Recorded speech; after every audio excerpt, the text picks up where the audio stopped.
Hi, my dear friends and families. Welcome to SJ YouTube channel. It's Sunday evening. பசங்களுக்கெல்லாம் தலைக்கு எண்ணெய் வச்சுட்டு நானும் தலைக்கு எண்ணெய் வச்சுக்கினேன். வெளியே போய் பார்த்து மழை வந்து நின்றுச்சு. கிளைமேட்டே பார்க்குறதுக்கு ரொம்ப சூப்பராக இருந்துச்சு. காஃபி குடிச்சிட்டு டின்னர் ப்ரிப்பேர் பண்ணுறதுக்கு ஸ்டார்ட் பண்ணிட்டேன். இந்த சண்டே எங்கள் வீட்டில் வெஜ்ஜு தான் ஸ்பெஷல். ஈரைக்காய் உப்சார் பண்ணலான்னு சொல்லிட்டு ரொம்ப நாள் ஆச்சு இந்த கொழும்பு பண்ணி, அதனால இன்றைக்கி பண்ணலாம் அப்படின்னு சொல்லிட்டு மேலே இருக்கிற ஸ்கின் எல்லாம் ரிமூவ் பண்ணிட்டேன். இந்த ஸ்கின்ல கூட சட்னி பண்ணால் ரொம்ப சூப்பராக இருக்கும். ஸோ அது இன்னொரு நாளைக்கு நான் வீடியோவில் காட்டுறேன். இது வந்து ரவுண்ட் ஷேப்பில் கட் பண்ணி வச்சுக்கலாம். ஸோ இதை நம்ம ப்ரெஷர் குக் பண்ணுறதுனால ரவுண்ட் ஷேப்பாக கட் பண்ணி வச்சுக்கலாம். இந்த கொழும்பு கர்நாடகா ஸ்பெஷல்னே சொல்லலாம். ஆல்ரெடி நம்ம சேனலில் இந்த கொழும்பு டீட்டெயிலாக போட்டிருக்கிறேன். பருப்பு நல்லா ஒரு 2 டைம் வாஷ் பண்ணிக்கிறேன். அது கூட அந்த காயுமே 2 டைம்ஸ் நல்லா வாஷ் பண்ணி எடுத்துக்கிறேன்.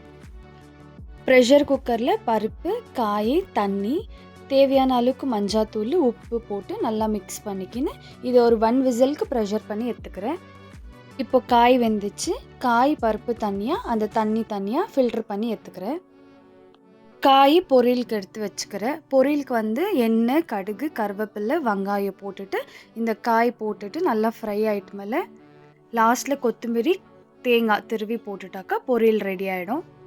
இதுக்கு செப்பரேட்டாக ஒரு சட்னி அரைக்கலாம். அதுக்கு மிளகு, சீரகம், காஞ்ச மிளகா, புளி, கொத்தமல்லி, கருவேப்பிலை, கொஞ்சோண்டு தேங்காய் இது போட்டு அரைச்சி வச்சுட்டோம்னா சட்னி ரெடி ஆகிடும். இது களி கூட இல்லைனா ஒயிட் ரைஸ் கூட வச்சு சாப்பிடலாம், சூப்பராக இருக்கும். எனக்கு ரொம்ப நல்லாவே பூ வைக்கணும்னு ஆசையாக இருந்தேன். அதனால் மம்மி வாங்கி நானே கட்டித்தரேன் அப்படின்னு சொன்னாங்க. ஸோ அவங்க ரொம்ப நல்லாவே கட்டுவாங்க. பார்க்கும் போதே வச்சுக்கணும் அப்படின்ற அளவுக்கு தோணுச்சு எனக்கு. ஸோ சண்டே நைட்டே கட்டிட்டாங்கன்னா மண்டே மார்னிங் எனக்கு வைக்கிறதுக்கு ரொம்ப ஈஸியாக இருக்கும். ஸோ கட்டின பூவை ஃப்ரிட்ஜில் வச்சுட்டு இந்த வீடியோ உங்களுக்கு பிடிச்சிருந்தா மறக்காமல் லைக் பண்ணுங்கள், ஷேர் பண்ணுங்கள், நம்ம சேனலை சப்ஸ்கிரைப் பண்ணுங்கள். தேங்க்யூ ஃபார் வாட்சிங்.